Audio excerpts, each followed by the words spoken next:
আসসালামু আলাইকুম। কিভাবে এরকম ফটো জেনারেট করবেন? দেখতে পাচ্ছেন আমি এখানে একটি ফটো আপলোড দিয়েছি। আর একটি ফটো থেকে কতগুলো ইমেজ জেনারেট হয়ে গেছে।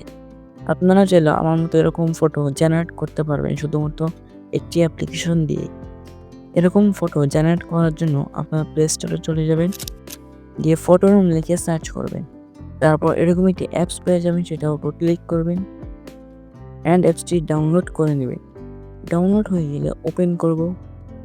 অ্যাপটি ওপেন করার পর এরকম একটি ইন্টারফেসে নিয়ে আসবে। উপরে আপনারা কর্নারে প্রো এখানে টিকমার্ক দেওয়া আছে, দেখতে পাচ্ছেন।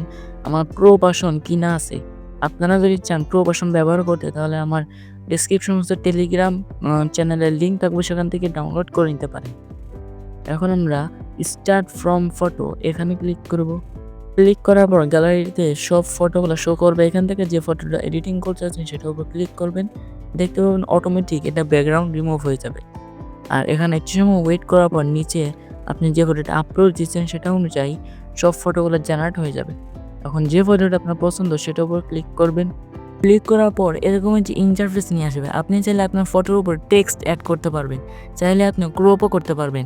এখন এডিটিং শেষে আপনি এক্সপোর্ট এখানে ক্লিক করবেন, তারপর সেভ টু গ্যালারি এখানে ক্লিক করবেন। তাহলে আপনার ফটোটি গ্যালারিতে সেভ হয়ে যাবে।